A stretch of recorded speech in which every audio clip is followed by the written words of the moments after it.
Unahin ko po muna ang aking mga pagpapasalamat. Una po, ang aking pagpapasalamat sa Kingdom of Jesus Christ, sa inyong paanyaya sa akin na dumalo sa inyong 39th anniversary. Maraming salamat po sa inyong imbitasyon.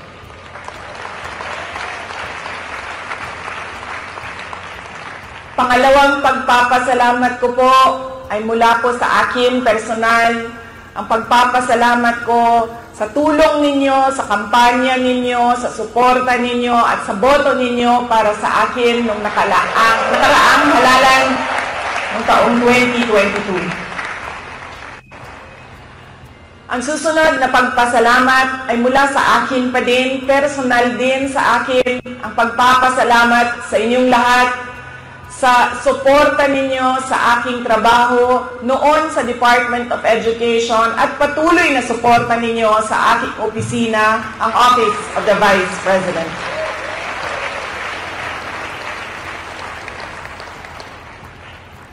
At ang huling pagpapasalamat ay mula po sa aming pamilya, ang pamilya Duterte. Napakalaki ng utang na loob namin sa inyong lahat, mga kababayan, sa pagkakataon na ibinibigay ninyo sa amin na makapaglingkod sa ating minamahal na Pilipinas. Maraming salamat po.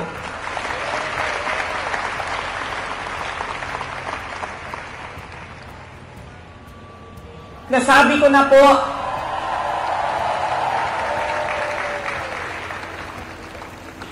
unahin ko po muna ang mga naririnig ko at narinig ko rin na nasabi ng miyembro ng Kingdom of Jesus Christ na sala manggunitanan ni Inday Sara, unidagan pa siya presidente, dili ta magkalisod-lisod ani katong nasod.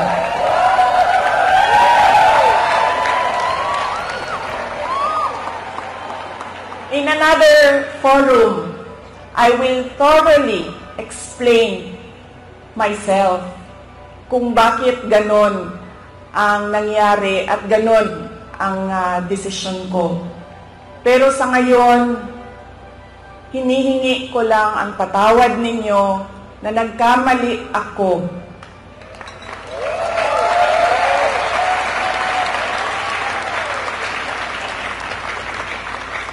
Nagkamali ako sa paghingi ng tulong at suporta nyo para kay Pangulong Bongbong Marcos.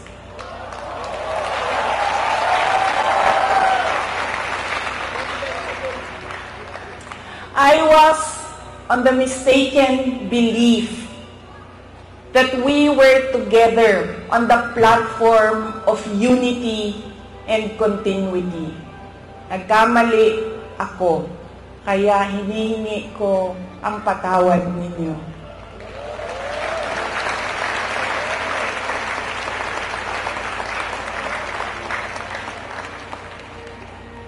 You know, this has been going on for 9 days, ang assault sa inyong Kingdom Nation.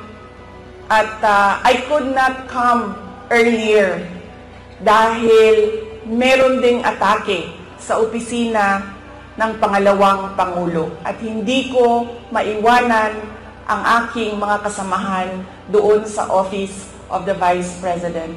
But always remember na wala man ako lagi sa mga masasayang araw ninyo, pero nandito ako lagi sa inyong kalungkutan.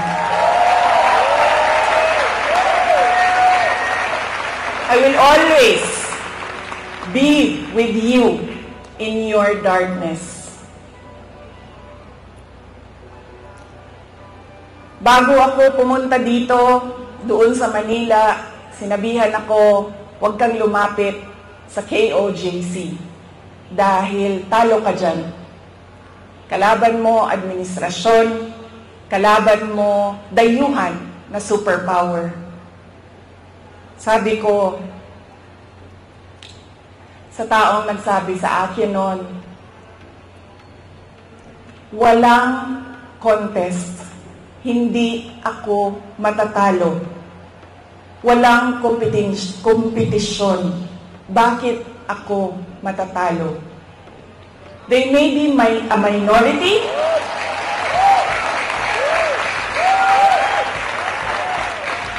They may only be 8 million around the world.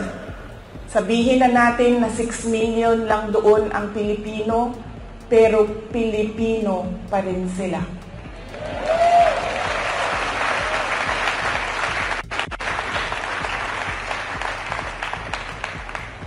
Noong ako ay naging Vice President, isa sa lagi na problema natin, hindi lang dito sa Davao City, but sa iba't ibang lugar ng Pilipinas, ay ang disaster response.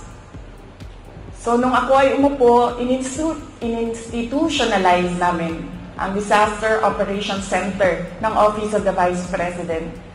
Ang aming paghahanda ay disaster response. Pinaghandaan namin ang baha, pinaghandaan namin ang delubyo, typhoon, pinaghandaan namin ang earthquake, lahat ng maisip mo na kalamidad, pinaghandaan namin. Pero, nasabi ko doon sa mga kasamahan ko sa Office of the Vice President, we have not prepared for a crisis such as the Kingdom of Jesus Christ. So anong sabi ng libro natin dyan sa Disaster Operations Center? Ano ang dapat nating gawin sa krisis at disaster na ito? Lahat sila walang masagot. Kahit ako matagal, ako nag-isip kung ano ba ang response namin. Because this is a crisis. It is a disaster. Ano dapat ang tugon ng Office of the Vice President? At isa lang ang naisip ko. Sabi ko, as Vice President and as a Davaoenyo, I will be there to comfort them.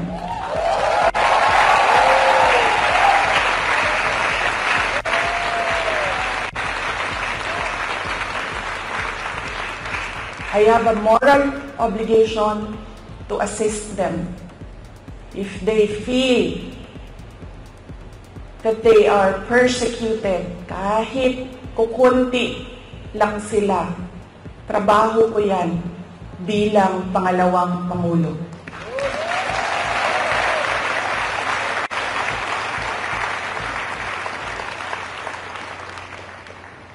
Doon din sa amin, sa Office of the Vice President, sabi nung isang kasamahan namin, doon sa USEC namin, sabi niya, USEC, ano bang matutulong ko kay Inday Sara? Naaawa na ako sa kanya. Sabi ko, tinanong ako ng USEC, sabi ko, excuse me, hindi ako kawawa. Hindi tayo kawawa sa Office of the Vice President. Dahil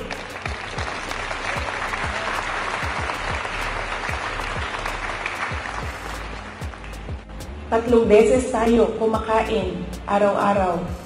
Kung gusto natin bumili ng leche flan, meron pang leche flan. At ayaw natin ng leche flan, gusto natin ng ice cream, nakakabili tayo ng ice cream. Sabi ko, ito personal ko na experience.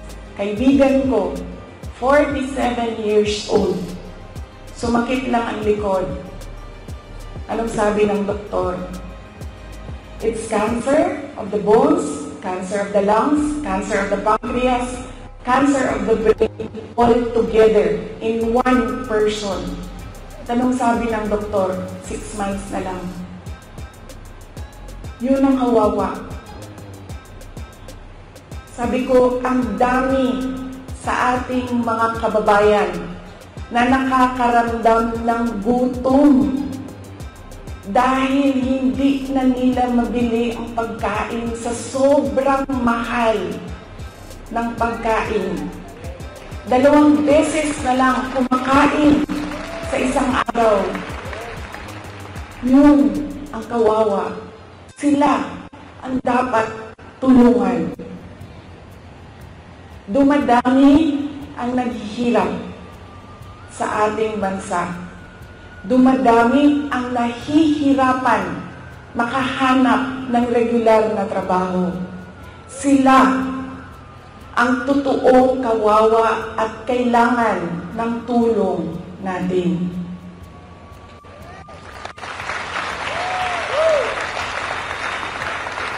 Ilang beses sa pag-atake sa akin, paulit-ulit ko sinabi, magtrabaho muna tayo. Because we owe it to our countrymen, because we made promises on stage, in front of everybody, na we will do something for our country. Paulit-ulit yan noong isang taon. Hanggang ngayon, sinasabi ko, magtrabaho muna tayo. Mas maraming nangangailangan ng tulong kaysa mas interesado sa politika.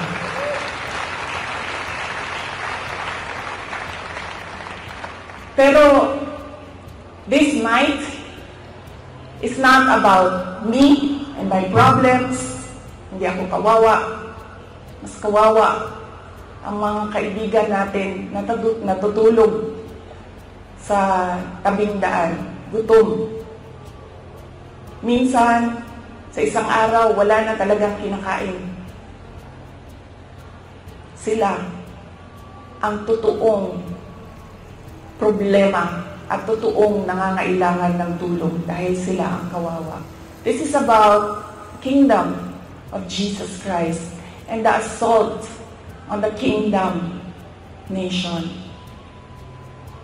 Tandaan ninyo, hindi kayo kawawa.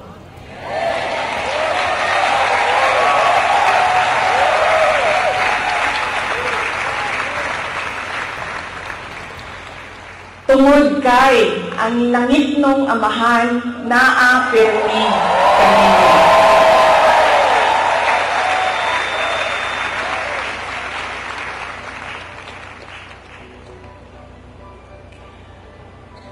Noong isang araw, kausap ko yung SMNI President.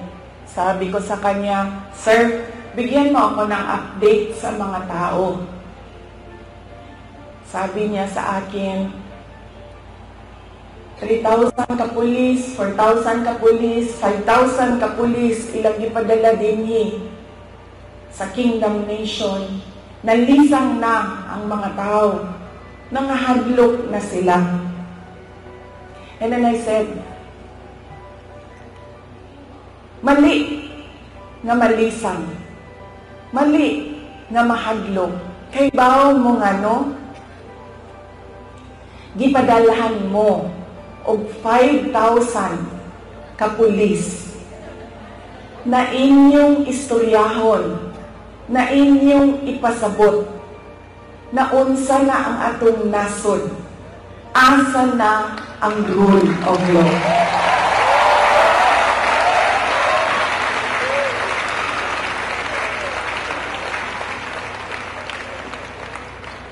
Ipadala sila dinhi para hadlokon mo, gipadala mo sa Ginoo para pasabton sila.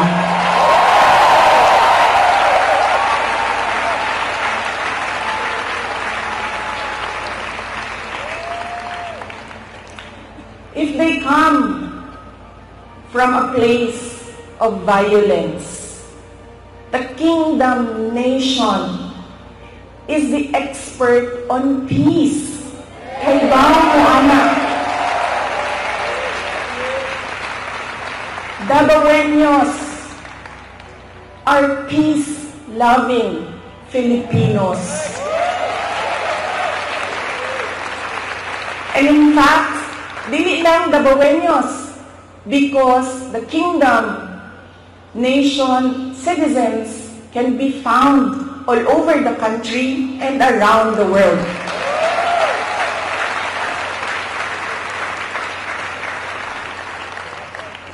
Kung ang gidala nila, if they bring you violence, give them peace. Show them peace.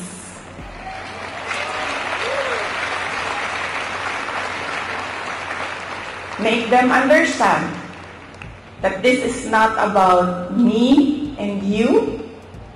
This is about the abuse of power and the assault on the freedom of religion.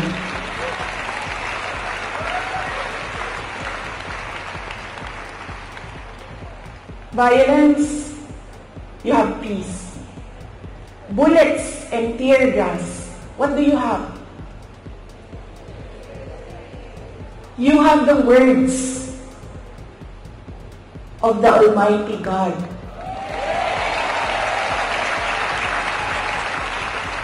You have the Bible. Padalhan mo nila og bala, tirahon mo og tear gas.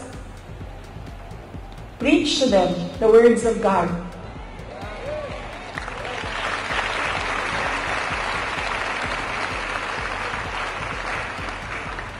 Pangtulo, if they come from the evils of Satan, what do you have? You have the goodness of the Lord Jesus Christ.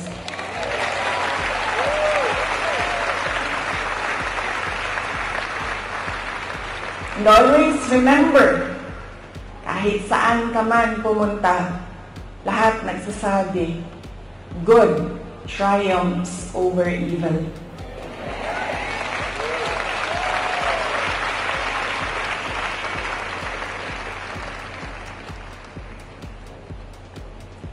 Ang ako'ng lola sa mother side, maternal grandmother na ako, buhi pa siya karon, kaluoy sa Ginoo. She's blessed with a very long life. She's in her 90s. Lumad sila dinhi sa Davao del Sur of Davao City, sa Padada, Davao del Sur of diri sa Davao City. Ang iyahang trabaho is mangmaligya o kaniadtong panahon, mga 1960s, 1970s, mamaligya o mga PX goods. Mga murag ukay-ukay kung ginatawag nato karon. O niya, mamaligya o mga lain-lain klaseng dry goods. Nakaadto siya o baklaran, namaligya siya o mga sandals, mga mo ang ginabaligya kaniadto. Sa iyahan ko nakakaton o kanang dili magulat nga naay customer, kundi tawagon nimo dapat ang customer, pasudlon nimo sa imong tindahan. Doon na siya pulong sa ako itong batanon pa ko. Kaya bawo mo, diri manggod sa ato sa Pilipinas, when you are outspoken, when you are opinionated, when you are headstrong, ang tawag sa imuhang maldita. I feel that it is wrong, pero somehow, siguro sa ato ang mga Pilipino na kumutubang ka sa mga elders, tawagon ka maldita. So, kung batanon pa ko, ang ako ang lula, mag-istorya, mga saba tingali, o niya, matubag ko, mayroon tayo na ang ako ang lola. Maghinay-hinay ka, Inday. Kay ang gaba sa Ginoo dili magsaba.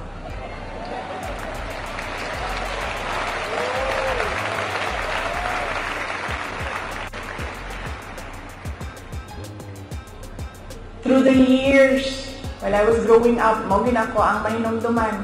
Ang gaba, dili magsaba. Mo nang nagkaroon ko o hadlok. Imagine mo, maabot lang kalit, di man lang magsaba-saba, di ka kasagam. Tungod kay ang gaba sa Ginoo, dili magsaba.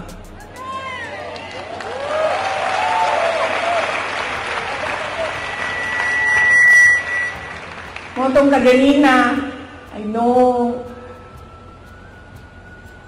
dili ko makasulti when our preacher said, love your enemy. Nag-anak lang yun ko.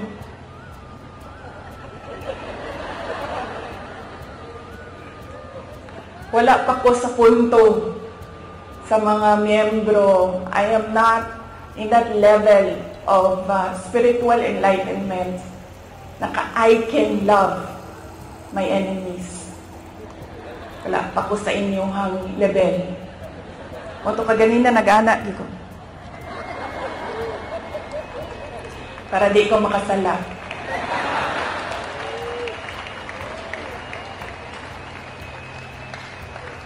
But you know, para sa ako dili man ako sila mamahal. I cannot bring myself to love them. Pero ang ako verse pulong para kanila mao ang gabat sa Ginoo di magsaba.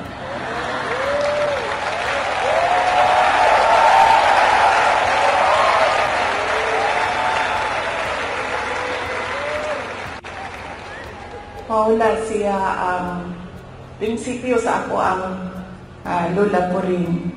And God will take care of you all the more because you can love your enemies. You can forgive. So you will gain victory.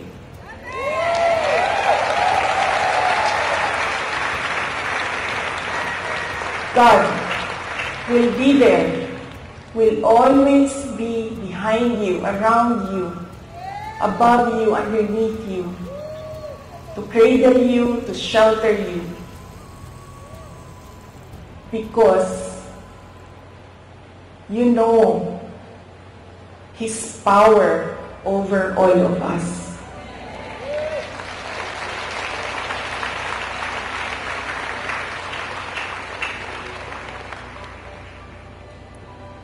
Kaganina, nawala naman itong atuang ko ay background. Kaganina, sige kong tanaw sa inyong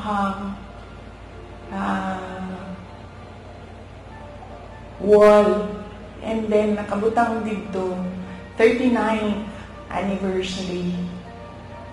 Nakauna-una ko na sa pagtuo sa mga inchik, malas magutang 9.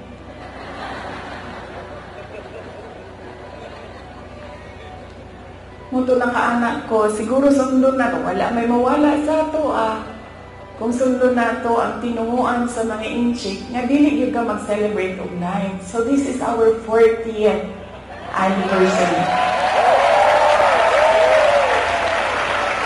Nagmamalakpak ta para sa 40 years.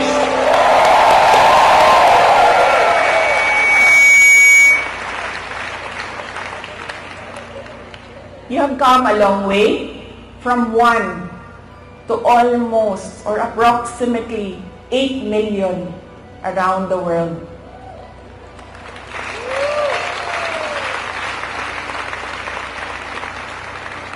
You have overcome challenges, and every challenge made you stronger, made you more united. And we can see that now. There is another challenge before you, pero naang gihapon mo sa ngalan sa Ginoo.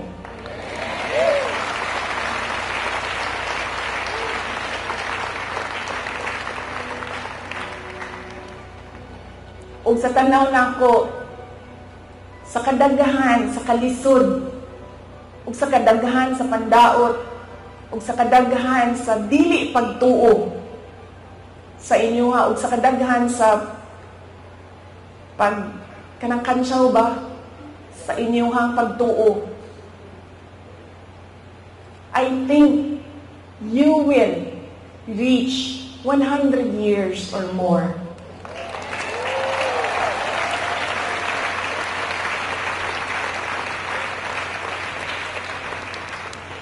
Magpadayon o magpadayon mo basta ang inyong pagsalig o pagtuo hugot dinha sa Ginoo.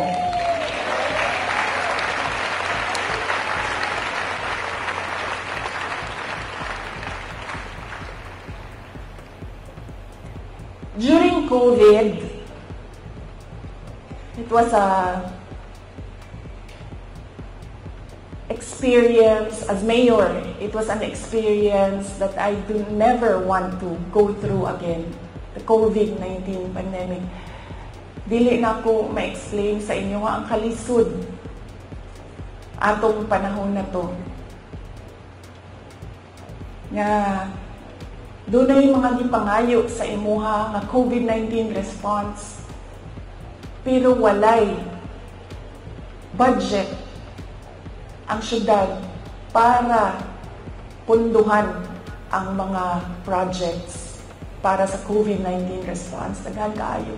TTMF, PPEs, suporta sa mga frontliners, health workers. Dili na ko gusto mo sa bato. Pero doon ako'y mensahe sa mga Dabawenyo, maupod ang mensahe nako sa inyo nga karon, dili lang sa mga naadinhi sa Davao City, kundi sa tanan ng miyembro sa Kingdom of Jesus Christ. And that is, we will not break.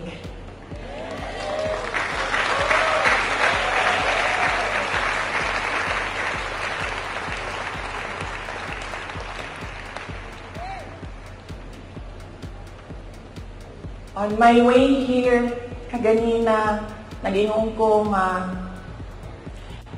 I will leave you with a verse. And nangita ko og verse, butang na ko dito, of being afraid. And doon ay isa, on top of the list, which will guide you, which will guide me, which will guide our countrymen through these dark times of our nation. And that is Psalm 23, verse 4. Even though I walk through the valley of the shadow of death, I will fear no evil, for you are with me.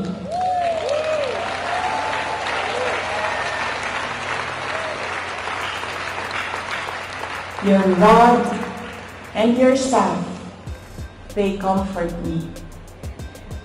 Ayaw mong kalimot na ay Ginoo nga nagtanaw sa ato ang tanan.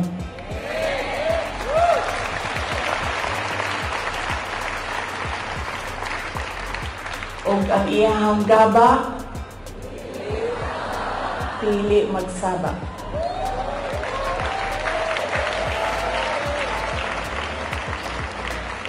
Let us clap for 100 more years.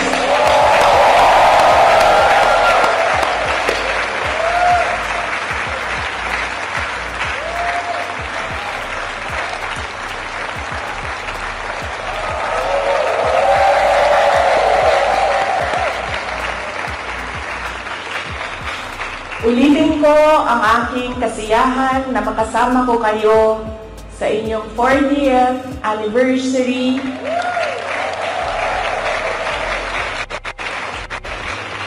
We will not break.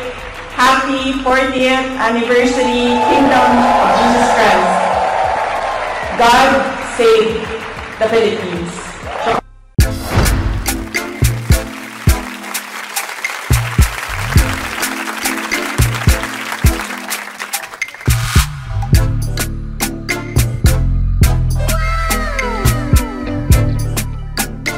The next performance will start momentarily.